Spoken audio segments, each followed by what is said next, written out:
어제 국방부의 발표로 정치권의 공방이 본격화되고 있는 육해공 통합 국군사관학교 논란을 살펴보겠습니다. 먼저 어제 안규백 국방부 장관의 목소리부터 듣고 오겠습니다.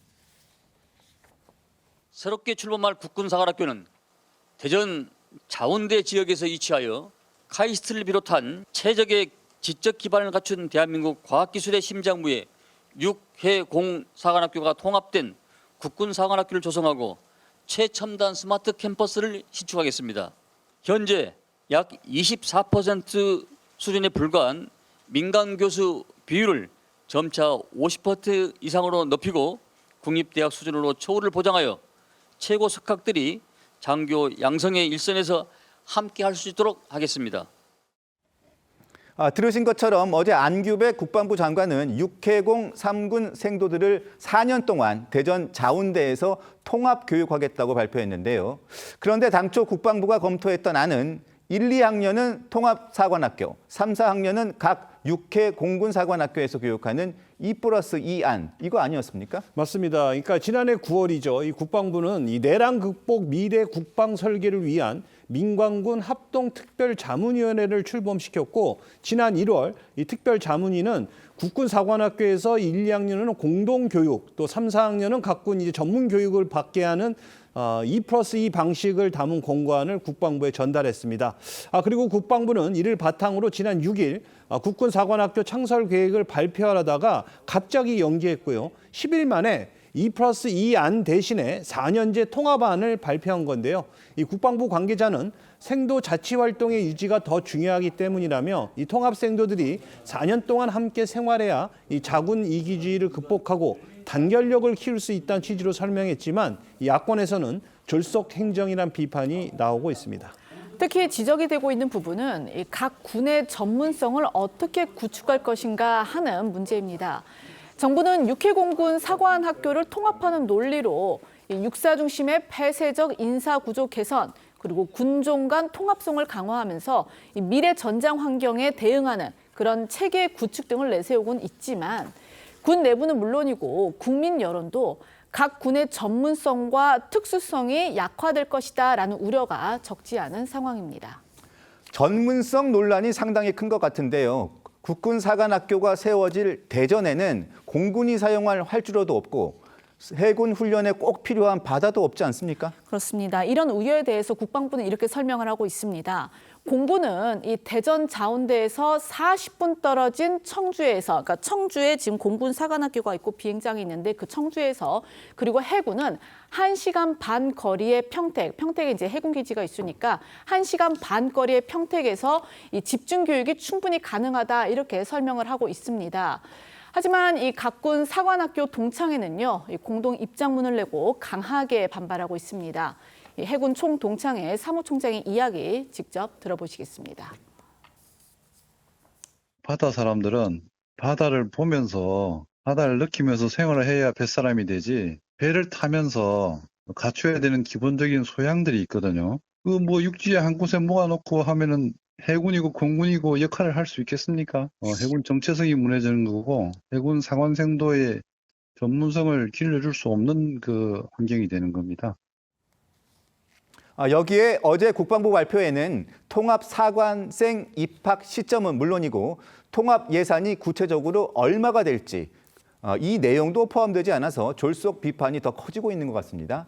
네, 어제 안규백 장관은 사전에 준비한 발표문을 약 9분 동안 읽은 뒤에 기자들의 질문은 받지 않고 자리를 떠났는데요. 그리고 이어진 국방부 관계자의 상세 브리핑에서 이 창설과 생도 선발 시기라든지 필요한 예산 등 세부적인 계획은 공청회 등 의견 수렴을 거쳐서 오는 10월에 발표할 예정이라는 설명이 이어졌습니다.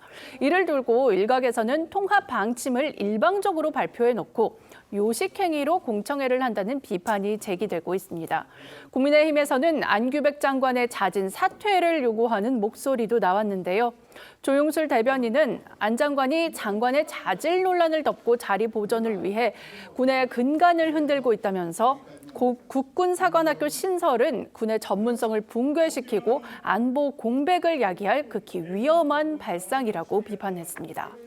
여기서 궁금한 건 정부 여당이 왜 이런 여러 논란과 지적에도 불구하고 신속 처리 방침, 다시 말해서 속도전으로 방향을 틀었냐는 이런 점입니다. 네, 일단 우선 이 사관학교 통합은 이재명 대통령의 이 대선 공약이자 이 정부의 주요 국정 과제 중 하나입니다. 또 군 안팎에서는 결국 최종 목적은 육사 폐지가 아니냐는 해석도 나오는데요. 한 군 소식통은 조선일보에 육사는 검찰과 함께 민주당이 오랫동안 청산 대상으로 여겨온 일종의 보수 기득권 세력이라며 이 대통령 임기 안에 이 검찰청 해체와 육사 폐지를 모두 하려고 이렇게 서두르는 거 아니냐 이렇게 말했습니다. 또 다른 소식통은요, 이 12.3 비상계엄 당시 육사 출신 장성들이 핵심 역할을 한 것을 빌미로 눈에 가시 같던 육사를 아예 뿌리 뽑으려는 것 같다고 말하기도 했습니다. 자, 호주석 대변인님, 네네. 사관학교 통합은 뭐 이번 정부에서 처음 추진된 건 아닙니다. 과거에도 이명박 정부에도 추진을 했다가 실패했던 적은 있기는 있습니다. 그런데 이재명 정부가 왜 이렇게 서두르는 건지를 제가 잘 모르겠는데, 특히 공항이 없는데 파일럿을 길러낼 수 있는지도 저 의문이고, 바다가 없는데 해군들을 교육시킬 수 있을지 저도 그게 의문이거든요. 그러니까 우리가 뭐 법대나 의대나 상대도 서로 이해의 폭을 넓히면 좋습니다. 그리고 그 겹치는 부분들도 있어요. 다 합쳐서 그냥 하나로 만들죠. 저는 우리 사회에서 최고의 대체 불가능한 전문성을 갖춰야 되는 집단이 있다면 그것은 군이라고 생각합니다. 누가 군을 대신 가서 지휘하거나 싸워줄 수가 없는 영역이지 않습니까? 육군, 해군, 공군은 더더군다나 고도의 전문성이 필요한 것이죠. 우리 같은 분단 국가에 더더군다나 핵무력을 가지고 우리 머리 위에 핵을 이고 사는 우리 같은 나라에서는 더욱더 그런 것 아니겠습니까? 그런데 저는 오늘이 제헌절인데 자유민주주의를 떠받치는 두 개의 기둥이 있다면 하나는 사법체계, 법치이고요. 하나는 이제 국방과 안보입니다. 이상하게도 좌파 정권이 들어서면 두 개를 다 무력화하는 방향으로 갑니다. 이재명 정부 들어서 벌써 법치는 검찰 해체시켜버리고 보안 수사권마저도 없애겠다고 하면서 엄청나게 지금 붕괴되지 않았습니까? 이제 국방 안보도 방첩사령부 없앴죠. 한미 군사훈련, 연합군사훈련 줄줄이 다 축소시켰죠. 그다음에 전작권은 무리하게 지금 막 전환시키려고 하죠. 다시 불가역적일 정도로 지금 국방 안보를 굉장히 무너뜨리고 있는 그런 겁니다. 더더군다나 그거를 추진하고 있는 주체가 누구냐? 대통령, 국군 통수권자는 군 면제입니다. 본인이 군 면제면 국방장관이라도 가장 전문성을 갖고 있는 사람을 시켰어야 되겠죠.